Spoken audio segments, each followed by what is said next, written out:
negara yang bergabung, maka akan semakin bagus. Meski China belum menyatakan setuju, Miller yakin bahwa Beijing tidak akan menolak ajakan Amerika. Sebelumnya, Menteri Pertahanan Amerika Lloyd Austin membentuk koalisi multinasional untuk melawan Houthi. Koalisi tersebut beranggotakan 10 negara, termasuk Inggris, Belanda, Italia, hingga Spanyol. Austin menilai ancaman Houthi Yaman terhadap kapal-kapal asing di Laut Merah sangat merugikan, sebab dapat mengganggu arus bebas perdagangan dan berpotensi melanggar hukum internasional. Sementara Houthi telah menegaskan bahwa pihaknya hanya menargetkan kapal-kapal milik Israel atau yang berafiliasi dengan Israel. Militan tersebut juga menyatakan tidak takut dengan koalisi Amerika dan akan terus melakukan operasi di Laut Merah.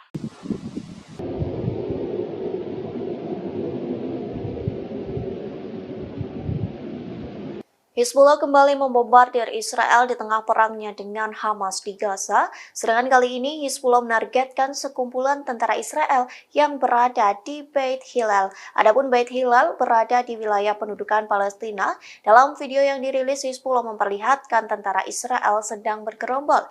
Tak lama kemudian, Hizbullah meluncurkan serangan tersebut ke posisi tentara Israel. Serangan itu membuat ledakan hingga kepulan asap putih yang pekat.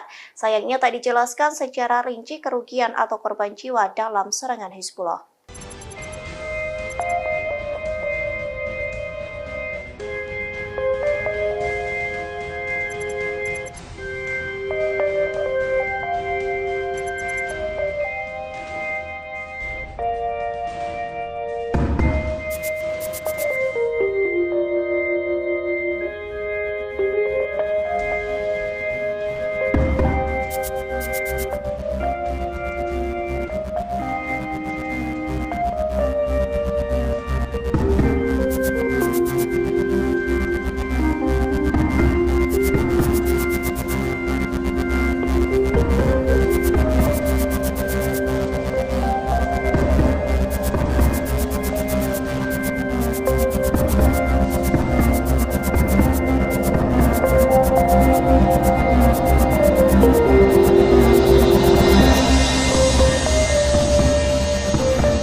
فاطمة الزهراء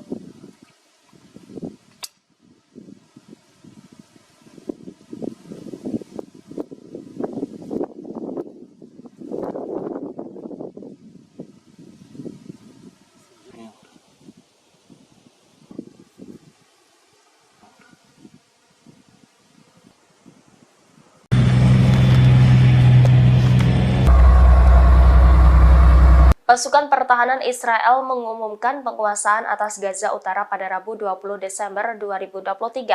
Sekitar 500 militan Hamas dan Jihad Islam Palestina juga diklaim menyerah selama perang sengit di Jabalia selama beberapa minggu terakhir.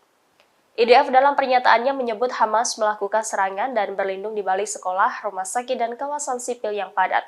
Beberapa fasilitas Hamas hancur termasuk lokasi pembuatan roket dan kompleks terowongan. Komandan Divisi 162 Militer Israel Letkol Itzik Cohen mengklaim telah menguasai Gaza Utara. Ia menggambarkan kemampuan militer di Gaza Utara mengalami penurunan yang parah. Cohen menyebut pasukannya berhasil menembus jantung kota Gaza dengan kebebasan operasional. Ia menegaskan Divisi 162 akan terus beroperasi di jalur Gaza hingga misi selesai.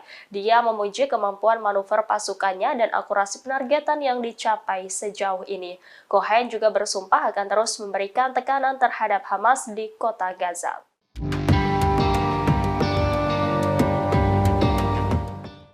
Kelompok militan Hamas kian cerdik untuk melakukan perlawanan terhadap militer Israel. Pasalnya, drone murah Hamas yang dimodifikasi mampu mengalahkan teknologi tinggi Israel.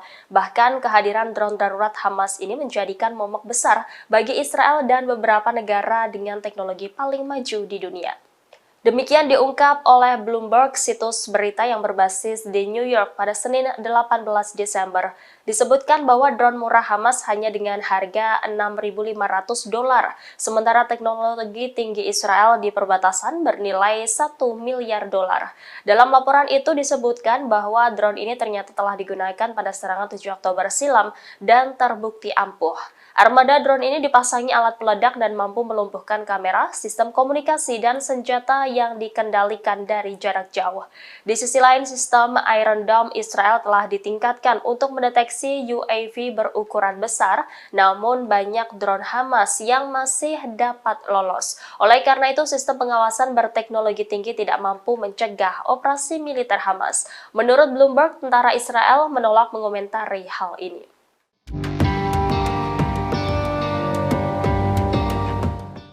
Kelompok militan Houthi Yaman mendapat tekanan dari berbagai negara setelah berulang kali menyerang kapal yang melintasi Laut Merah, termasuk kelompok negara yang dipimpin Amerika Serikat seperti anggota NATO dan Uni Eropa. Amerika Serikat, NATO, UE, dan negara lain mengeluarkan pernyataan bersama pada Selasa 19 Desember yang mengutuk serangan Houthi Yaman terhadap pelayaran Laut Merah. Mereka memperingatkan bahwa serangan kelompok yang didukung Iran tersebut mengancam internasional, perdagangan, dan keamanan maritim. AS juga menjatuhkan sanksi baru terhadap jaringan produksi drone terkait Iran.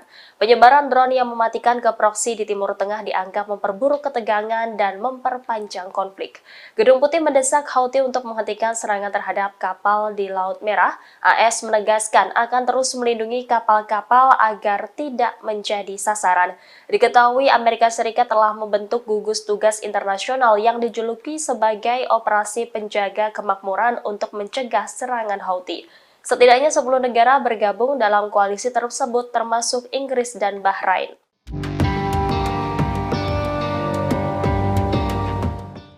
Pemimpin kelompok Hamas Yahya Sinwar disebut nyaris terbunuh oleh pasukan pertahanan Israel pada Selasa 19 Desember. Sebagaimana diketahui saat ini militer Israel masih terus memburu pejabat Hamas bernama Yahya Sinwar. Segala upaya telah dilakukan untuk menangkap pejabat tersebut namun selalu gagal. IDF kini memfokuskan operasinya di sekitar kota Khan Younis di Gaza Selatan untuk mencapai tujuannya membunuh Sinwar. Media Ibrani melaporkan bahwa pasukan IDF telah 2 kali berhasil mencapai terowongan di Gaza dalam beberapa hari terakhir. Terowongan tersebut diyakini sebagai tempat persembunyian Yahya Sinwar tepat sebelum mereka tiba. Berdasarkan informasi intelijen IDF, pemimpin Hamas itu selalu berpindah-pindah tempat. Sinwar tidak tinggal di satu tempat untuk waktu yang lama. Laporan tersebut mengatakan bahwa selama perburuan Sinwar, pasukan menemukan tempat persembunyian Muhammad Deif, komandan sayap militer Hamas. Saat itu Sinwar diyakini bersembunyi di Khan Younis setelah melarikan diri dari utara jalur Gaza. Sinwar diduga bersembunyi di balik konvoi kemanusiaan menuju selatan pada awal perang. Sebelumnya, pada 6 Desember lalu, IDF dilaporkan mengepung rumahnya di Khan Younis meski tidak ada indikasi bahwa Sinwar tinggal di sana.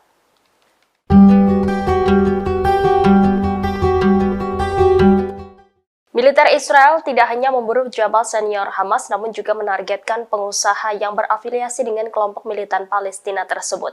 Dilaporkan IDF membunuh Subhi Ferwana, pengusaha yang mentransfer puluhan juta dolar ke kelompok militan Hamas. Sebuah jet tempur Angkatan Udara Israel melenyapkan Subhi Firwana di Rafah pada Selasa 19 Desember 2023. Pemodal terkemuka Hamas tersebut dibunuh dalam operasi gabungan yang melibatkan Shin Bet, Direktorat Intelijen dan Angkatan Udara Israel. Surat kabar Israel Yediot Ahronot menyebut kemampuan Hamas untuk melawan Israel bergantung pada dana yang ditransfer melalui money changer.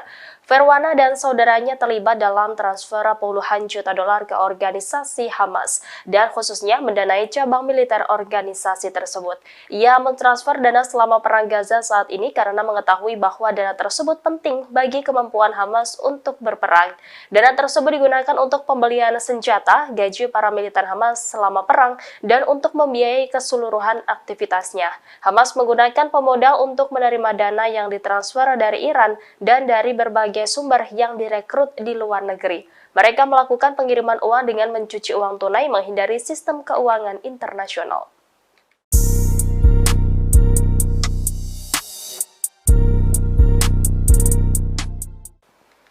Sistem drone Hamas masih menjadi ancaman terbesar bagi Israel selama perang baru ini. Bahkan Hamas disebut mampu mengalahkan teknologi Israel hanya dengan drone murah yang telah dimodifikasi. Banyak drone Hamas yang masih lolos dari sistem Iron Dome Israel. Hal ini mengungkap kelemahan signifikan dalam sistem udara dan darat Israel yang disebut-sebut sangat canggih. Dalam video yang beredar di media sosial secara luas memperlihatkan drone Hamas terbang di langit Israel. Drone Hamas menjatuhkan peledak ke senapan mesin otomatis milik Israel. Belum diketahui di mana lokasi senapan mesin IDF itu berada. Namun dalam rekaman singkat itu terlihat mesin tersebut meledak beberapa detik setelah proyektil Hamas dijatuhkan. Sementara dalam video lain, Hamas menggunakan drone pertanian untuk menjatuhkan roket anti-tank ke tank Merkava Israel. Taktik cerdas yang digunakan Hamas untuk membela diri melawan Israel disebut sangat mengesankan.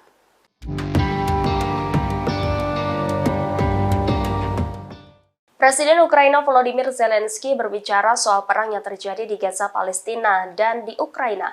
Ia tidak bisa menyamakan antara perang Israel-Palestina dan Rusia-Ukraina. Demikian disampaikan Presiden Zelensky dalam konferensi persnya pada Selasa 19 Desember 2023. Menurut Zelensky, kematian orang di jalur Gaza dan kematian orang di Ukraina adalah hal yang berbeda. Pendudukan dan invasi Rusia ke Ukraina tidak dimulai dengan serangan teroris yang dilakukan oleh orang-orang Ukraina di wilayah Rusia. Ia menegaskan warganya hidup di negara yang merdeka, namun musuh datang dan membunuh rakyat Ukraina. Oleh karena itu, pertempuran ini berbeda dengan Israel di jalur Gaza. Lebih lanjut, ia mengakui kebijakan Israel dan Palestina serta tragedi kemanusiaan yang terjadi saat ini. Ia melihat konsekuensi kemanusiaan sangat buruk, baik di Israel terlebih di Palestina.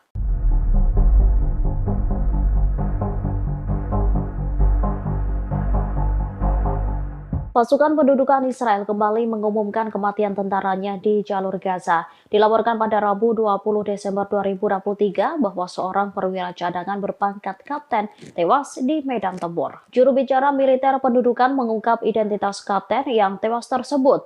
Ia adalah Kapten Cadangan Lior Sivan, seorang perwira tempur di Batalion 363 Brigade Harel. Kapten Sivan tewas pada Selasa 19 Desember 2023 dalam pertempuran yang sedang berlangsung di jalur Gaza Selatan. Selain seorang kapten, seorang prajurit infanteri di Batalion Rotem Brigade Givati terluka parah dalam pertempuran di Gaza Selatan. Hal ini menjadikan jumlah total tentara pendudukan Israel yang terbunuh di Gaza sejak dimulainya serangan darat ke jalur Gaza menjadi 133 orang. Sebelumnya, Brigade Al-Qassam mengatakan bahwa para pejuangnya menargetkan kendaraan Hammer Israel di lingkungan Sheikh Radwan. Serangan itu menyebabkan tentara Israel tewas dan terluka. Pasukan pendudukan itu menjadi target saat berusaha bergegas ke unit yang diserang. Namun para pejuang menyerang pasukan penyelamat dengan rudal anti-personil. Kelompok perlawanan mengkonfirmasi bahwa total korban Israel di lingkungan tersebut adalah 12 tentara tewas dan terluka.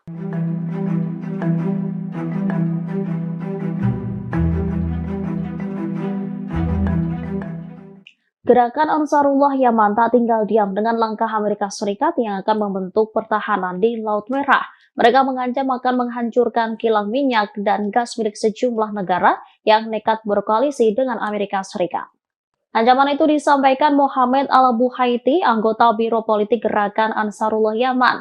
Menurutnya, mereka tak segan memberikan konsekuensi yang berat jika Arab Saudi dan Uni Emirat Arab bergabung dengan koalisi anti-Yaman. Dengan tegas dikatakannya, kilang minyak dan gas milik kedua negara itu akan diserang seluruhnya. Mereka bahkan juga akan menenggelamkan semua kapal tanker, terutama karena musim dingin di Eropa dan Amerika akan segera datang. Sebelumnya, Al-Buhaiti bereaksi terhadap pembentukan koalisi Amerika di Laut Merah. Ia menyebut Yaman akan menghadapi koalisi Amerika di Laut Merah. Ansarullah menolak tegas upaya Pentagon untuk mencegah kelompok Yaman menargetkan kapal-kapal yang melintasi Laut Merah menuju wilayah pendudukan Israel.